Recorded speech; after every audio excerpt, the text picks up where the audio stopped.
Let's start.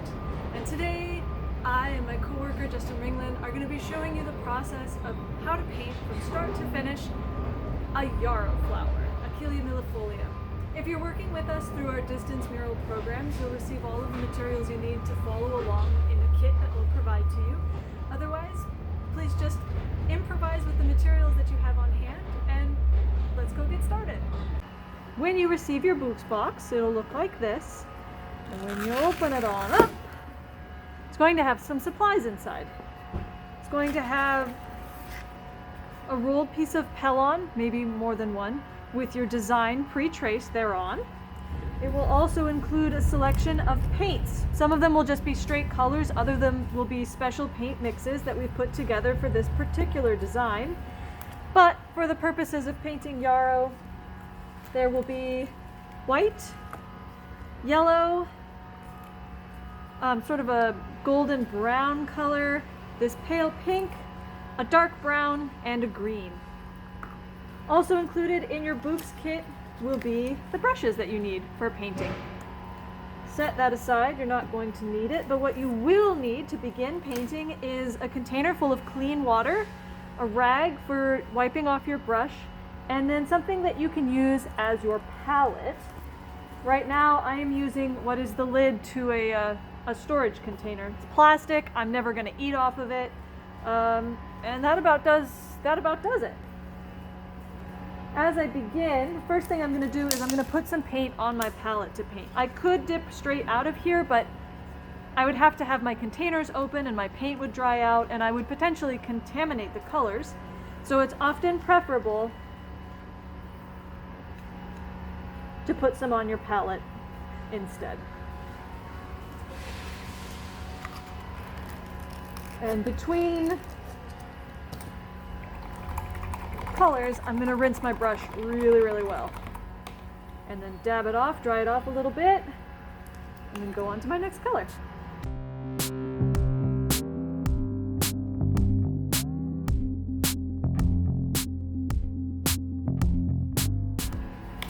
I'm first going to want to get really familiar with my design. And I'm going to make a dark outline on all of the lines that are here using my darkest color and maybe that medium color. I'm making a blend today, but I'm going to paint back into this line later, so it's okay.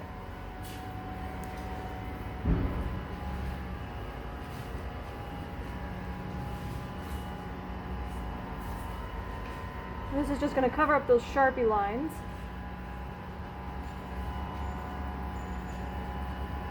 And it'll give you nice, clear areas to paint inside of when we get to the next step.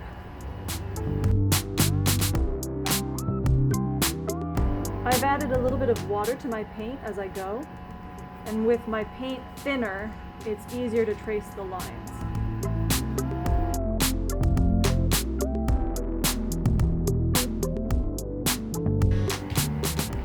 Yarrow is a pretty cool flower. This particular species, Yarrow millifolium, is found across the entirety of North America, and it's closely related to sunflowers. It's in the same family as sunflowers. And what that means is that when you see Yarrow, it looks like a big mass of white flowers. That's actually many, many, many flowers all bundled together. And then when you zoom in on each one of those flowers that are all held together, they look like this. And what you discover is that each one of those flowers is actually made of many flowers. So this whole thing is 1, 2, 3, 4, 5, 6, 7, 8, 9, 10, 11, 12, 13 flowers all in one.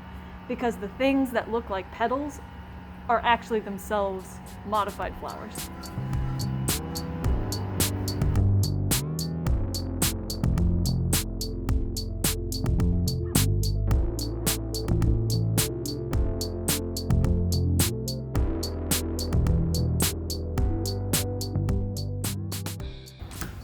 Now grab another brush, a larger brush, either this large flat brush or maybe a round or a flat medium brush. And now we're going to fill in the white on the petals. If you look at your reference images, which one of them was earlier in this video. Actually, maybe we'll just throw it up on the screen right now. Look at the reference image on screen now. To take a closer look at what these flowers actually look like. We also have reference images in the written tutorial, which is available through the description for this video. So I'm filling in these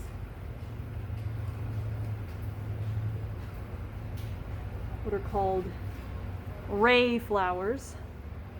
So they're the ones that look like petals. And the job of these flowers is just to be as showy as possible. They don't usually produce any seeds. These flowers don't. Because producing seeds is the job of the disc flowers, the ones that form the disc in the center. And they're much less showy. They still have all the flower parts, but they're not big and showy the way that the ray flowers are. The ray flowers do that job for all of them. So when I go to paint this, I'm making sure I get plenty of paint on my brush so that I can make lots of large, smooth, sweeping brush strokes.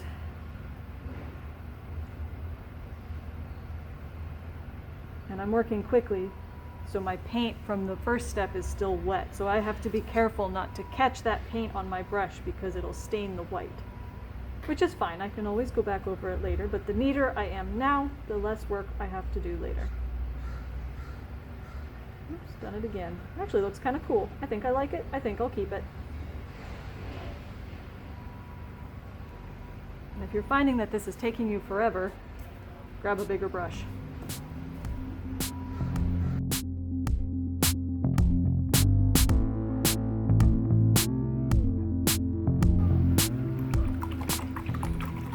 My brush is starting to get a little crusty. And that's because the paint is drying in the bristles. So when that happens, I just rinse my brush out very, very well, dab it off, and grab some more paint.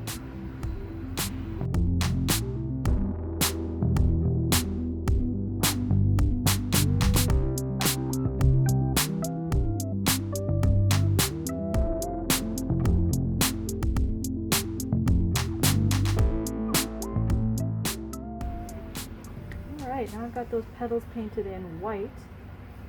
Now I'm going to add a little bit of extra color to them to really sort of add some dimensionality and a little bit of shading. And so this is going to be a wet into wet technique, so it's important to work fairly quickly. Get some of this pink on your brush, and now on these ray flowers, the things that look like petals, right around the edges, while that white paint is still wet, we're going to add some of this in and blend it out into that wet white paint. Just to add a little bit of, just make it pop out a little bit more. Follow these lines maybe, right along the edge. Don't do the whole petal, just do a little bit. Sort of adds the sense of the petals being rounded, of having curve. If you find that your white paint has already dried, don't worry about it. You can add the pink paint now and then go back in and blend the white paint into the pink to get that smooth color transition, which is what I'm going to have to do down here. I'm going to clean the pink off of my brush so I don't contaminate the white paint on my palette. Grab some more of this white paint and then work that into the pink paint, like so. That nice smooth color transition. You can also add water to your pink paint just so that it's more translucent, so that it's thinner. And then if you place it over dry white paint, you will get a nice effect that's very similar to the wet into the wet technique. Now we're ready to paint in the petals on the disc flowers. And for this, I'm going to keep using this medium brush, but I might have to switch to the smaller one to get the details. Try to go as carefully as possible. Try not to cover up my lines. And of course, not everything in this disc area is petal, just those star shapes. I've got something special planned for those spaces in between the petals.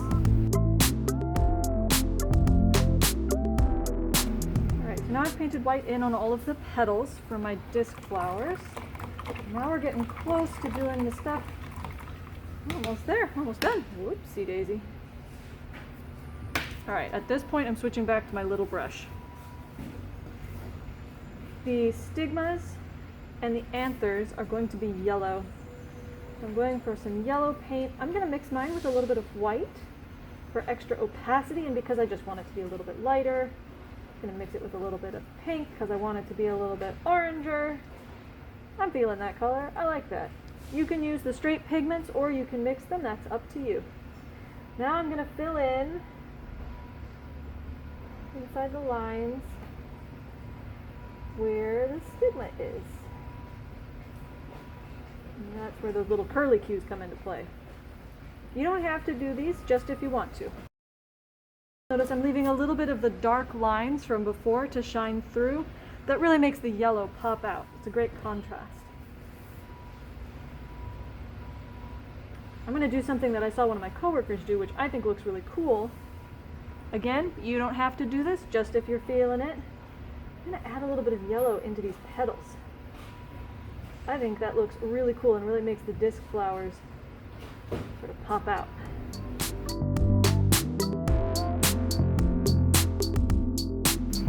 Here's where I get to play with this green.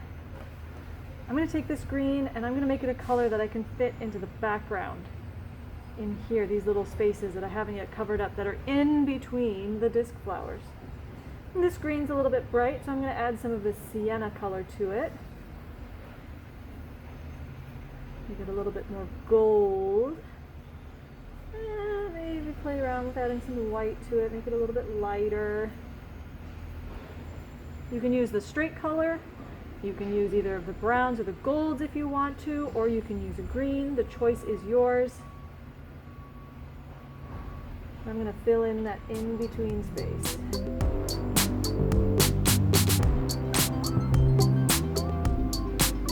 And the purpose of that is to really make those disc flowers pop out. I could have also done them in brown, or I could have done them in sienna. You've got options. Now, on to the last step, and also do a combination of those options. On to the last step. There are a couple areas in here where I got a little bit messy, so I'm going to go back now and I'm going to use these darker colors and I'm going to fix them up just so that it's nice and clean. Those lines are very smooth for when it comes time to cut this out and bring it back to Art Start. There is one last thing that I would like to do. It will require me to get out some more white paint. In some of these areas, the paint, where it's on the petals, is a little translucent. And so in those areas, and just those areas, I'm going to go back in and I'm going to add some more paint just to make it nice in a bright, bright white for when it goes on the wall. And because I'm not using multiple colors, I'm just dipping straight into my paint. If I contaminate it though, I'm going to have to make sure that I clean that up right away.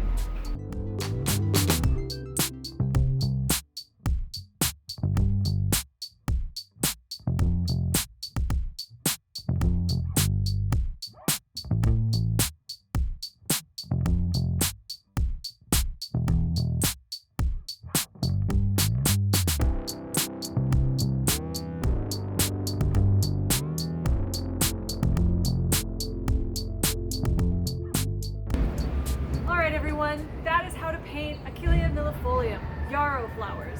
Thank you so much for following along, and we'll see you next time.